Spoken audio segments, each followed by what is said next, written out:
Hello नमस्कार दोस्तों, एक बार फिर से आपका बहुत बहुत स्वागत है हमारे यूट्यूब चैनल आरएम एजुकेशन पर।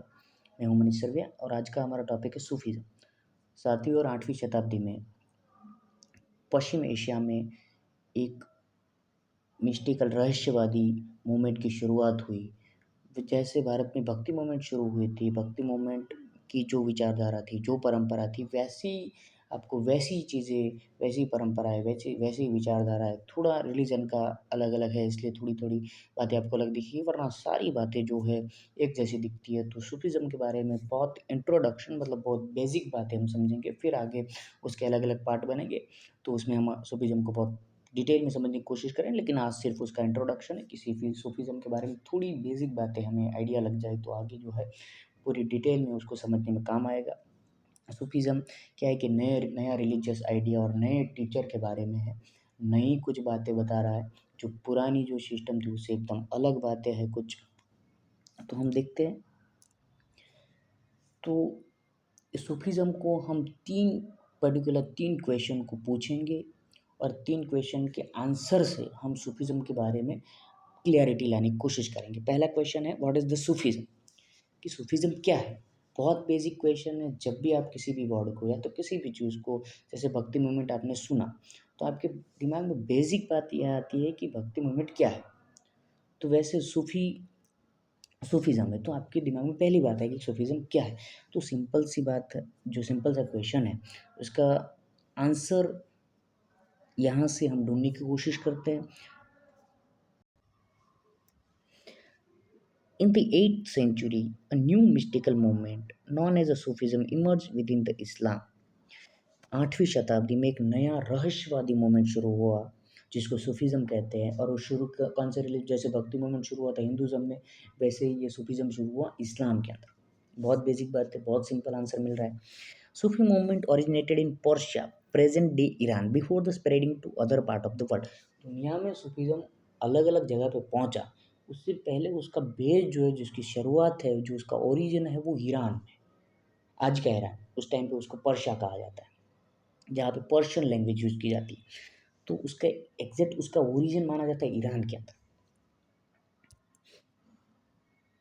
ईरान की कैपिटल तेहरान है। आपको थोड़ा बीच में मैं थोड़ी ये बातें जो जैसे काम आएगी वैसे बता देता हूँ। भाई वो सूफी मूवमेंट इमर्ज। अब दूसरा क्वेश्चन है कि ऐसी कौन सी ज़रूरत आन पड़ी कि सूफी मूवमेंट शुरू हुई? तो आंसर है कि it was the reaction against the growing extravagance of the Islamic empire which was growing richer and more powerful. क्यों ऐसी ज़रूरत आन पड़ी? एक रिएक्शन है। जब कोई एक्शन होता है, सही गलत जो भी एक्शन है, उसके अगेंस्ट कोई ना कोई रिएक्शन आता है। तो किसके अगेंस्ट ये रिएक्शन है? कि growing extravagance of the Islamic empire जो है, बड़े बड़े राज, मतलब बादशाह जो है, उसमें अपव्यय, मतलब बिल्कुल फालतू खर्च जो कर रहे हैं। वो कह रहे हैं कि खुदा खुदा को मिलना, अल्लाह को मिलने के लिए ये चीज़ करनी पड़ी। भव्यता जो ठाठ बाट पूरा और शो ऑफ जो किया जाता था खुदा के मिलने के बहाने, तो इसके अगेंस्ट सूफीज़्म शुरू हुआ कि इतना ठाट-बाट, इतनी भव्यता, इतना खर्चा, एक्स्ट्रावेगेंस, मतलब इतना खर्चा करने के बाद अल्लाह मिले, बिल्कुल गलत बात है। अल्लाह से मिलने का वो तरीका ही नहीं है। तो ये जो शुरू हुआ, एक एक्शन हुआ इस्लामिक एम्पायर के द्वारा, उसके अगेंस्ट ये जो आंसर है, उसके अगेंस्ट जो रिएक्शन है, वो सूफीज़्म है। हू वर द सूफीज़? पहला क्वेश्चन हमें आंसर मिल गया। हमने देखा व्हाट इज़ द सूफीज़्म, बहुत सिंपल आंसर हमने लिया। Why and what need arose that Sufism started? ऐसी कौन सी ज़रूरत आन पड़ी कि सूफीज़्म शुरू हुआ? तीसरा क्वेश्चन है कि who were the Sufis? Sufi were a group of Muslim saint and mystic. Sufi एक मुस्लिम लोगों में से कुछ लोगों का एक ग्रुप है और रहस्यवादी लोगों का ग्रुप है, वो जिसने सूफीज़्म शुरू किया। They felt that pomp and grandeur was taking people away from the basic simplicity of the Islam. तो pomp and grandeur मतलब होता है कि भव्यता, विशालता, ठाठ-बाट जो है, वो ये इस्लाम की सिंप्लिसिटी से लोगों को अलग लेके जाती है। इस्लाम में लोगों को लगता है खुदा को मिलना है, खुदा को हासिल करना है, तो भव्यता जितना शो ऑफ करेंगे उतना ही जल्दी मिल सकती है। लेकिन इन लोगों का मानना था ऐसा कि एक कोई चीज़ ज़रूरी नहीं है खुदा से मिलने के लिए। बहुत ये लोगों को सिंप्लिसिटी से मतलब आसानी से जो खुदा मिलता है उससे बहुत अलग लेके जाती है। They were also against the orthodox element of Islam. इस्लाम के जो रूढ़िवादी लोग थे, पुरानी सोच वाले जो लोग थे, जिसने पकड़ के रखा हुआ था पुरानी परंपराओं को, उससे एक उसके एकदम अगेंस्ट है कि भाई ये चीज़ों से खुदा मिलने वाला नहीं है। नेक्स्ट अब उसी बारे में उसी तीसरे क्वेश्चन को आगे कंटिन्यू करते हैं, उसका आंसर हम आगे देखते हैं। Sufi led pure and simple life with emphasize on the self discipline. क्या है कि प्योर और सिंपल लाइफ जीते थे, एकदम सिंपल है, कोई ठाट बाट नहीं, एकदम सिंपल लाइफ जीते थे। और ज़्यादातर वो इम्फोसाइज फोकस करते थे सेल्फ डिसिप्लिन के अंदर, कि हम जितने सेल्फ डिसिप्लिन होंगे उतने हम खुदा से जल्दी और तुरंत मिल सकते हैं। They believe that it was possible to get closer to God through the devotion and love. वो मानते थे कि खुदा को मिलने का तरीका है उससे प्यार करना, उसकी भक्ति करना। आसानी से खुदा मिल जाएगा, कोई ज़रूरत नहीं है कि आप बहुत ज़्यादा खर्चा करें, बहुत ठाट-बाट दिखाएँ, बहुत ग्रैंडर्स, पॉम्प ये सारी चीज़ें करें। The pure heart and compassion were important to achieve oneness with the God. Pure heart होना चाहिए आपको, आप लोगों के बारे में अच्छा सोच, अच्छा करे उसके बारे में। कंपेशन, आपकी आपके दिल में करुणाएँ होनी चाहिए लोगों के प्रति, एनिमल के प्रति, प्राणियों के प्रति, जीव के प्रति।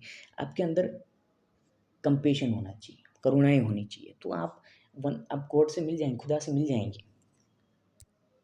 Next, to become a Sufi, a seeker to need a fine teacher who known as a Pir.